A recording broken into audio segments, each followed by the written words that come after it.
We are at we are in the sanctuary of your childhood church.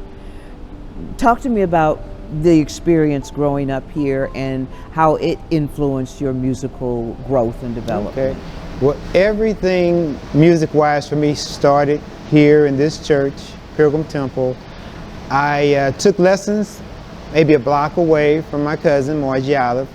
And I remember she was saying, one day you're going to be able to play for Sunday school. And of course, being 7, 8 years ago, that was the furthest thing from my mind. But as, of course, I took lessons over the years, she was encouraging me to play hymns, and I started with the hymn book. And at church, they would tell me, what songs to work on for Sunday school. So eventually, I would work and work and work, maybe for about a month or so, and be able to have 1 month per Sunday, one Sunday per month where I played for Sunday school. And that was the biggest thrill for me, and I had so much encouragement from Miss Smith, who was one of the choir directors, Miss Cobb, the pianist. They would encourage me and just show me what to do and take time, and they gave me a lot of nurturing. So I really enjoyed it. I was nervous, but them along with the people in the church, it was just like a family environment. And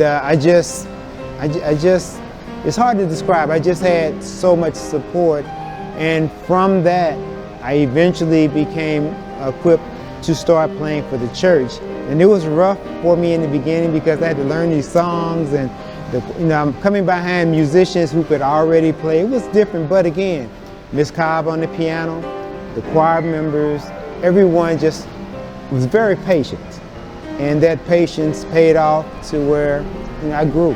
Well, it obviously was something that they saw in you that, allowed them or made them want to support you and encourage you. And I suppose that comes from within you, that you have something going on inside of you. I would just say I'm thankful to God to bless me with whatever that is, because they did have a lot of patience. And that's why today, when I'm teaching, I have that same patience with my either adult or children, because that's what was given to me. And when you see that talent, and I guess what they saw it in me, you don't mind taking the time, giving the instructions, because in time it's going to grow. And I've been blessed to see a lot of students of mine to really grow and go well beyond what I even imagined. Well, one of the people we've spoken with, Ms. Bolden, indicated that you were, when you left, you went to another church, but after you had grown up, you were an adult pretty much. But there was something about Pilgrim Temple that kept you here. Is it because all your family was here, all of your friends were at this church? All of the above. This was, and this is the foundation. Even though I'm a member of Greater Mount Carmel, this is home. And I look around and I have friends and family that's still here. And it's just that, to me, if it wasn't for this foundation, I wouldn't be where I am. This is my foundation. This is where people, like I said, took the time to say, hey, Marvin, let's do this. Let me do this. Let me work with you. It's just, this is it. Well, I'm looking, you talked about playing for piano, for Sunday school, and I'm looking in the sanctuary here. So where were Sunday school services held? Sunday school service was held here in the sanctuary. We had about 6 different sections in the church, and you had your adult classes, you had your intermediate, you had your children. So it was really, and they probably had the babies downstairs. But yeah, so we had a good time, and just like one of my choir members, Myra, she'd be up in the choir watching me play and singing, and growing, her voice growing, my piano skills growing, and just that kind of atmosphere.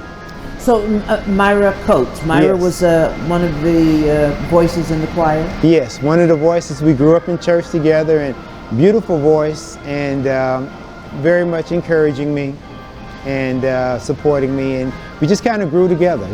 I'd play, she would sing, beautiful solo voice, and like I said, we were kids. We didn't know really what we had, but we had a lot of good things. Miss Bolden was also here on the piano or organ. Vera came later. Vera came once I started working in the school district in East St. Louis, and we became co-workers, and then we got into the same band. She was singing along with some others, and I was on the keyboard, and we were out playing in public as Images and Infinity. And so that's when our relationship started. And then working in the school district, she was dealing with choir, and I was dealing with instrumental music. And then we come together as far as playing in jazz bands together, and then in church together. So we have so much history together, brother and sister relationship. Excellent.